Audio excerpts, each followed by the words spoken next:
தரணி உள்ளவரை தங்களது பெயருடன் புகழும் பூத்து குலுங்கும் ஐயா சூலூர் சந்திரசேகரர் அண்ணாச்சி என்றே சூளுரைத்து சூது கொண்ட கண் போயே போச்சென்றே சூற்றும தீயும் சுட்டரித்து சூளுரைத்ததையா.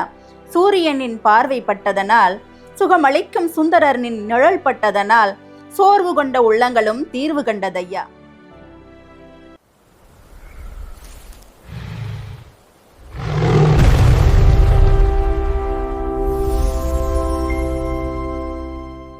வச்சு பண்ணிட்டு இருக்கீங்களா மேம்? வேற ஏதாவது பண்றீங்களா மேம் இதை தவிர? ஆமாம்மா, பேச்சியம்மாள் முதியோர் அறக்கட்டளை அப்படின்னு சொல்லிட்டு ஒரு அறக்கட்டளை முதியோர்களுக்காக மட்டும் கிடையாது, ஆதரவற்றவங்க எல்லாரையுமே ஒருங்கிணைச்சு நல்ல முறையில் கொண்டு போகணுங்கிறதுக்காக அதை ஆரம்பித்து பண்ணிட்டு இருக்கிறோம். அது போக நம்ம அகில இந்திய புரட்சி தளபதி விஜய் சிந்தனையாளர் மன்றத்தோட துணைத் தலைவராக இருக்கிறேன். அது இந்திய அளவில் முழுக்க எல்லாருக்குமே மாநிலத்தில் அனைத்து மக்களையும் ஒருங்கிணைச்சு அந்த செயல்பாடு சிறப்பாக இப்போ போயிட்டு இருக்குமா. அதுபோக அழகு கலை சம்பந்தமாகவும் நான் அழகு கலை பயிற்சியாளர். கவிதையெல்லாம் ஆன் ஸ்பாட் எழுதுவீங்களா மேம்? ஆமாம்மா. ஒரு குட்டி கவிதை சொல்லுவீங்களா மேம்? எனக்கு சொல்லுங்க. என்னை வச்சு சொல்லுவீங்களா மேம்? உங்களுடைய பெயர் சொல்லுங்க. என்னோட நேம் ரித்தன்யா மேம். ரிதங்களின் இதத்தை திருடிய ரிதன்யா,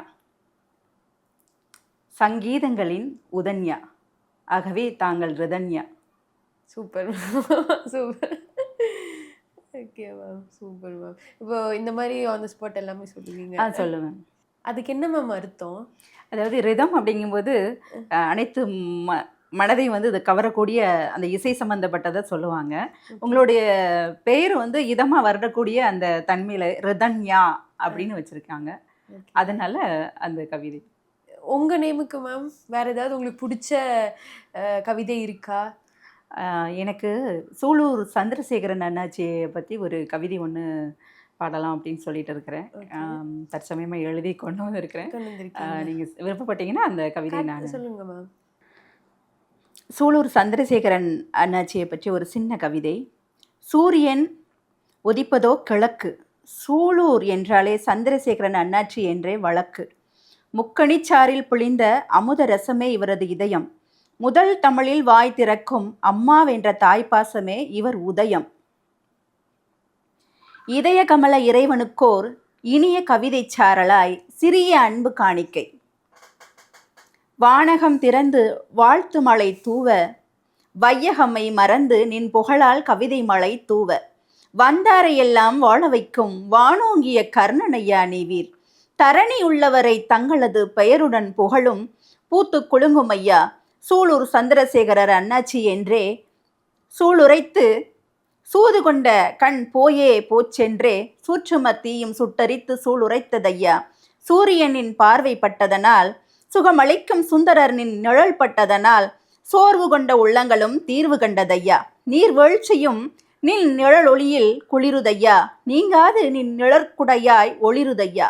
பூகம்ப தீயையும் புன்னகையால் புதுகவி தந்தே பட்டம் சூட்டியவா, பூமி பாதம் தொட்ட கண்கண்ட கடவுள் தாங்கள் என்று காலமும் கைதோளும் கருவறை தாங்களென்றோ. மூங்கில் விருட்சமாய் மூவேந்தரின் பரிச்சமாய் ஆலமர வழுதாய் ஆகாயம் தொழும் நற்பொழுதாய் ஆதரித்து நல்லாட்சி செய்யும் ஆண்டவனே, அன்பினால் அகிலத்தையும் பூண்டவனே, உமைவிட கைதோள இங்கு வேறில்லை ஆண்டவனே. அவ்வளோதான். Super ma'am, super. அவருக்கு தெரியுமா மேம் இது? நீங்கள் அவர்கிட்ட சொன்னீங்களா? ஆமாம், அவர்கிட்ட நான் கவிதை சொன்னேன், நல்லா சிறப்பாக இருக்குமா அப்படின்னு சொன்னார். Super ma'am, super. நெக்ஸ்ட் வேறு என்ன மேம் எய்ம் உங்களுக்கு? என்னுடைய குறிக்கோள், அதாவது சிறு வயதுலேருந்தே நான் மாவட்ட ஆட்சியர் ஆகணும் அப்படிங்கிறது என்னுடைய ஒரு லட்சியமாக இருந்தது. ஆனால் அது கால சூழல் கடவுளுடைய என்ன ஏதோ நடக்கலை. ஆனால் என்னுடைய இன்னொரு மிகப்பெரிய லட்சியமும் அது சின்ன வயதுலேருந்து எனக்கு உண்டு. எல்லாருமே சின்ன வயதில் அவங்கவுங்க அது இந்த வயதுக்கு தகுந்த மாதிரி இருப்பாங்க. ஆனால் நான் மிகப்பெரிய அளவில் வேறுபாடாகவே இருப்பேன். இந்த வயது முதிர்ந்தவங்களை தான் நோக்கி ஓடி போய் அவங்களுக்கு சேவை பண்ணுறது. இந்த தொழுநோயால், நான் தூத்துக்குடி எனக்கு சொந்த ஊர், அப்போ இந்த தொழுநோயால் பாதிக்கப்பட்டவங்களுக்கு ஓடி ஓடி உதவி பண்ணுறது, அவங்களுக்கு அந்த மாதிரி உதவிகள் தான் நான் நிறைய பண்ணிகிட்டு இருந்தேன். அதனால எல்லாருமே சொல்லுவாங்க, அந்தந்த வயதுக்கு ஏற்ற மாதிரி இல்லாமல் வேறுபாடாக இருக்கிறதுனால அந்த மாதிரி கொஞ்சம் கிண்டல் கூட அடித்து கூட பசங்க பேசுவாங்க. என்னுடைய எண்ணம் லட்சியம் எல்லாமே நான் இந்த முதியோர்களை ஆதரித்து மிகப்பெரிய அளவில் ஒரு இல்லம் வந்து நடத்தணும். நடத்தி அவங்களுக்கு எல்லாத்துக்குமே அவங்களுக்கு மட்டும் கிடையாது, ஆதரவற்றவங்க, குழந்தைங்கள்லேருந்து பெரியவங்க வரைக்கும் எல்லாருமே இந்த ரோட்டோரமா சாலையில நிறைய பேர் இருக்கிறாங்க. அவங்க எல்லாத்தையும் ஒரே இடத்துல வச்சு அவங்களுக்கு வந்துட்டு பசியாறதுக்கு உணவு, நல்ல ஒரு இடம் கொடுத்து, நல்ல ஒரு உடை, அவங்கள வந்து அது மட்டும் இல்லாம, இந்த கல்வியிலயும் அவங்கள உயர்த்தணும் அப்படிங்கிறதுக்காக, சொந்தமா நான் வந்து கல்வி நிறுவனம் வைக்கணும் அப்படிங்கிறது எனக்கு சின்ன வயசுலேருந்து இருக்கு. கடவுள் எப்போ கொடுக்குறாரோ அப்போ நடக்கும். அது இன்னொன்று என்ன அப்படின்னா, அந்த கல்வி நிறுவனத்திலையும் ரூ. 1 கட்டணம் கூட நம்ம யாருக்குமே வாங்கக்கூடாது. வறுமைக்கு கீழே இருக்கிற யாருமே வந்து கட்டணம் எதுவும் வாங்காத அளவுக்கு அந்த கல்லூரி படிப்பு வரைக்கும் இலவசமா கொடுக்கணும் அப்படிங்கிறது மிகப்பெரிய ஒரு குறிக்கோள் லட்சியமா வச்சிருக்கிறேன். அதுக்கான ஸ்டெப்ஸ் எடுத்துட்டு இருக்கீங்களா? முயற்சி அப்படியே சிறுதுளி பெருவெள்ளம்னு சொல்லுவாங்க, போயிட்டே இருக்குது. கடவுள் எப்போ மனசு வைக்கிறாரோ அப்பதான் நடக்கும். கண்டிப்பா. உங்களுக்கு டாட்டர்ஸ், சன் ஆமா, எனக்கு 2 குழந்தைங்க இருக்கிறாங்க. அவங்களுக்கு நீங்க அவங்க அவங்க உங்கள மாதிரியாமா? ஆமா, அவங்களும் வந்துட்டு நல்ல ஒரு திறமை உள்ளவங்க தான். என்னுடைய பொண்ணு வந்து இப்போ 11 படிக்கிறாங்க. அவங்களும் வந்துட்டு ஒரு சின்ன வயதுலேருந்தே சொல்லப்போனால் என்னுடைய அந்த திறமையா என்னன்னு தெரியாது. ஒரு 2.5 வயது இருக்கும்போதே அவங்களே வந்து இந்த கவிதை சம்மந்தமாக அவங்களாம் அப்படி இந்த வானத்தை பார்த்தெல்லாம் பேசி சின்ன சின்ன அப்படி எல்லாம் பண்ணுவாங்க. அவங்க கதையும் வந்துட்டு சின்ன சின்ன அந்த நாவல் இந்த மாதிரிலாம் எல்லாமே எழுதிட்டு எல்லாம் பண்ணிட்டு இருக்கிறாங்க. பையனும் அப்படிதான். Okay okay. கவிதை எழுதுறதுக்கு ஒரு மெயின் எலிமெண்ட்ஸ் வேணும்ல மேம்? எலிமெண்ட் அந்த அந்த ஒரு சீக்ரெட், சின்ன சீக்ரெட் அது எது மேம்? அப்படின்னு ஒண்ணு இல்லம்மா. நம்ம வந்து நம்மளே வந்துட்டு கடவுள் வந்து அந்த நம்ம ட்ரிக் தெரியணும்ல. அந்த இல்ல ட்ரிக் எல்லாருக்குள்ளேயும் எல்லா திறமைகளும் இருக்கும். ஆனா அது வந்து வெளிக்காட்டுறதுக்கு ஒரு சிலருக்கு வாய்ப்பு கிடைக்கும், ஒரு சிலருக்கு கிடைக்காது. அவங்கவுங்க இப்ப பெண்களை பொறுத்தளவுக்கு என்னன்னா, இப்ப என்ன பொறுத்தளவுக்கு நான் இவ்வளவு தூரம் பேசினாலும் என்னுடைய திறமைகள் முழுமையா என்ன வெளியில வரல. அதான் உண்மை. ஏன்னா அவங்கவுங்களுடைய குடும்ப சூழல் அப்படி. திருமணத்துக்கு அப்புறம் குழந்தைங்க இருந்தாலும் பெண்கள் வெளியில வராங்க. வந்தாலும் முழுமையான முறையில இன்னுமே திறமைகள் வந்து மறைக்கப்பட்டு அது எப்படி ஒரு மேம் முகமா ஓவர் தான் கம் இருக்கு. பண்றீங்க? ஸ்ட்ரகிள்ஸ் எப்படி இருந்தாலும் எல்லா கண்டிப்பா. உமனுக்கும் கிடைக்கும், வரும். அது நீங்க போராட்டங்கள் எல்லாம் நிறைஞ்சதுதான் நம்மளுடைய வாழ்க்கை. அதையும் தாண்டி நம்ம வந்துட்டு மிகப்பெரிய அளவுல நிக்கணும். ஜெயலலிதா அம்மா மாதிரி மிகப்பெரிய ஒரு இடத்துக்கு வரணுங்கிற ஒரு வைராக்கியமும் எனக்குள்ள இருக்கு. அதனால போராட்டங்கள் எல்லாம் நம்மளுக்கு வந்து தூசி மாதிரி தட்டி விட்டு போயிட்டே நீங்களும் இருக்கணும். அவங்கள மாதிரி தான் இருக்கீங்க. எங்க வியூவர்ஸ்க்கு என்ன மேம் சொல்ல வரீங்க?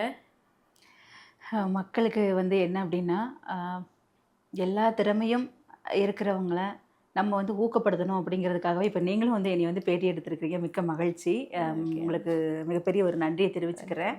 ஏன்னா உங்களால தான் இப்போ வந்து நான் பேட்டி நிகழ்ச்சியில் வந்துட்டு இப்போ நான் பங்கு கொள்கிறேன்.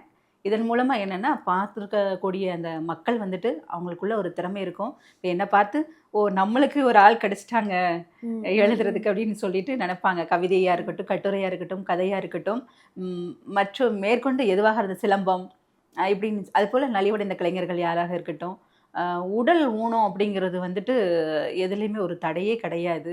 உள்ளம் தான் ஊனமாக இருக்கக்கூடாது அப்படிங்கிற மாதிரி பாடல்லாம் நிறைய இருக்குது. இருந்தாலும் வந்து மக்கள் ஒரு சிலர் வந்துட்டு ஒரு சில குறுகிய கண்ணோட்டத்தில் தான் இருக்கிறாங்க. அதெல்லாம் தடைகள் எல்லாத்தையும் உடைச்செறிஞ்சிட்டு மனசை வந்துட்டு எப்போவுமே குழந்தையா வச்சுருக்கணும். வயசு இதுக்கு தடையே கிடையாது. நம்மளுக்கு பெண்கள் வந்துட்டு வயசு ஆயிடுச்சுன்னு நினச்சிட்டே இருப்பாங்க. யாருமே அந்த மாதிரி நினைக்கக்கூடாது. ஆண்களாக இருக்கட்டும், பெண்களாக இருக்கட்டும். வயசு வந்து அதுக்கு ஒரு தடையும் கிடையாது. நம்ம வயசு வந்து நம்மளுடைய அந்த எண்ணிக்கையை தான் கூட்டுதே தவிர, மனசு வந்து என்னைக்கு நம்ம குழந்தையா வச்சுட்டோம்னா அதுக்கு என்ன பண்ணணும்? முதல்ல வந்து நம்ம நிறைய தண்ணீர் குடிக்கணும். முகம் வந்து தன்னாலே அழகாயிரும். தண்ணீர் நிறைய குடிக்க குடிக்க அது வந்துட்டு நிறைய பணக்கார குடும்பத்தில் இருக்கிறவங்க வந்து பழங்கள் எல்லாமே வாங்கி சாப்பிடுவாங்க. ஆனால் எளிமையான குடும்பத்தில் இருக்கிறவங்களுக்கு எதுவும் கிடைக்காது. அப்போ வந்து என்னன்னு சொல்லிட்டு ஒரு மிகப்பெரிய ஒரு ஏக்கத்துல இருப்பாங்க. ஆனா அழகுக்கு மிகப்பெரிய ஒரு ரகசியம் என்னன்னா, தண்ணீர் நிறைய குடிச்சிட்டே இருக்கணும். நீங்க தண்ணீர் குடிங்க, உடம்பு முகம் எல்லாம் தன்னால அழகு மிகப்பெரிய அழகாகும். அது வந்துட்டு உண்மை. அது எல்லாருக்குமே தெரியும். ஆனால் யாரும் செய்ய மாட்டோம். நீங்க தண்ணீர் குடிக்க குடிக்க உண்மையிலேயே முகம் அழகாகும். இன்னொன்று இந்த எண்ணெய் பலகாரம்னு சொல்லுவாங்க. அந்த கண்டெய்னர்லேயும் போட்டு பொரிச்சு வச்சு அந்த வடை, அந்த ஸ்நாக்ஸ்ன்னு சொல்லுவாங்க, அந்த சிறு சிறு தீனிகள் அதெல்லாம் சாப்பிட்றத சுத்தமாக நிப்பாட்டிட்டு மேற்கொண்டு சின்ன சின்ன பழங்கள் நம்மளுக்கு ஏதாவது ஒன்று கிடைக்கும் தான் கண்டிப்பாக எல்லாருக்குமே. இப்போ உள்ள காலகட்டத்தில் எல்லாருமே வந்துட்டு கைபேசி நிறையா வச்சு நிறைய நெட்டு அதெல்லாம் நிறைய செலவு பண்ணுறோம். அந்த இதில் வந்து சின்ன சின்ன பழங்கள் வாங்கி நம்ம வச்சு சாப்பிட்லாம். சின்ன சின்ன வெள்ளரிக்காய், இந்த கோவங்காய், இந்த மாதிரி சின்ன சின்ன காய்கறிகள் இதெல்லாம் சாப்பிட்லாம். சாப்பிட்ற உண்மையிலேயே தோல் வந்துட்டு நல்லா பலன்னு நல்லா மின்னும். எல்லாருமே அழகா இருக்கணும்னு ஆசைப்படுவோம். நீங்களும் அழகா இருக்கீங்க. அது இருந்து உண்மையானதுல வெளியில வந்துட்டு நம்ம ஒரு அலங்காரம் பண்ணியிருக்கோம். இருந்தாலும் முகம் இன்னும் அழகா இருக்கணும். நம்ம வெளியில போனா ஆள் பாதி ஆடை பாதின்னு சொல்லுவாங்க. எல்லாருமே அழகா இருக்கணும்னு யாரா இருந்தாலும் ஆசைப்படுவோம். அப்படிங்கிறது இது ஒரு சின்ன ஒரு இது எல்லாருமே எடுத்துக்கிட்டாங்கன்னா நல்லா இருக்கும். அது மாதிரி இந்த பெண்களுக்கு என்ன அப்படின்னா, எழுதக்கூடிய திறமைகள் நிறைய வச்சுருப்பாங்க. மறுபடியும் இது எதற்காக சொல்கிறேன்னா, அவங்க திறமையை நம்ம ஊக்கப்படுத்தி நம்ம மன்றம் மூலமாக மிகப்பெரிய அளவில் அவங்கள முன்னேற்ற பாதையில் நம்ம கொண்டு போகலாம். இதில் வந்து எந்த செலவும் எதுவுமே கிடையாது. வீட்டுக்குள்ளே இருக்கட்டும், வீட்டு வேலையை பார்த்து, இல்லை வெளி வேலை அவங்களுடைய வேலைகள் பார்க்கட்டும், மாணவர்களாக இருக்கட்டும், அவங்கவுங்க கடமை அவங்கவுங்க செய்யட்டும்.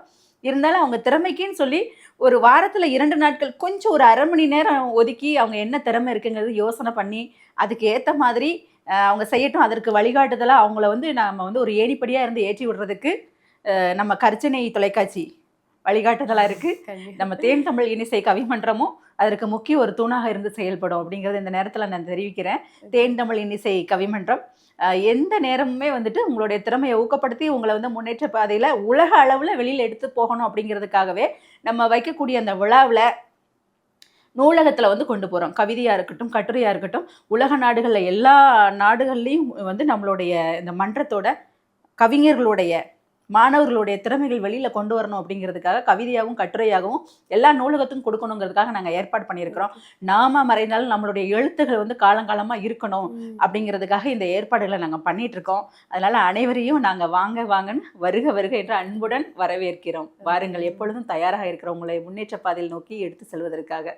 Okay ma'am, thank you so much for coming here ma'am and sharing your experience. நீங்கள் உண்மையாலே ஒரு டேலண்டட் பர்சன் மேம். இனி மேல் வளரணும்னு நான் ப்ரே பண்ணிக்கிறேன். கண்டிப்பாக very all the best for your future ma'am. நன்றிம்மா. அதுபோல் நம்மளுடைய கர்ச்சனை தொலைக்காட்சி மிகப்பெரிய அளவில் அருகுபோல் தழைந்து ஆழம் விழுதுபோல் வேரூன்றி அனைத்து மக்களின் மனதிலும் நிலைத்து நின்று நம்மளது கர்ச்சனை தொலைக்காட்சி மிகப்பெரிய அளவில் கர்ஜிக்கப்படும் சிங்கத்திற்கும் நிகரான ஒரு பெயரை வைத்திருக்கிறார்கள். அதனால் மிகப்பெரிய அளவில் இந்த தொலைக்காட்சி வரும் அப்படிங்கிறத சொல்லி உங்களுடைய இவ்வளவு நேரம் என்னை வந்து பேட்டி எடுத்தமைக்கு மிகுந்த மகிழ்ச்சியை தெரிவித்துக் கொண்டு நன்றி.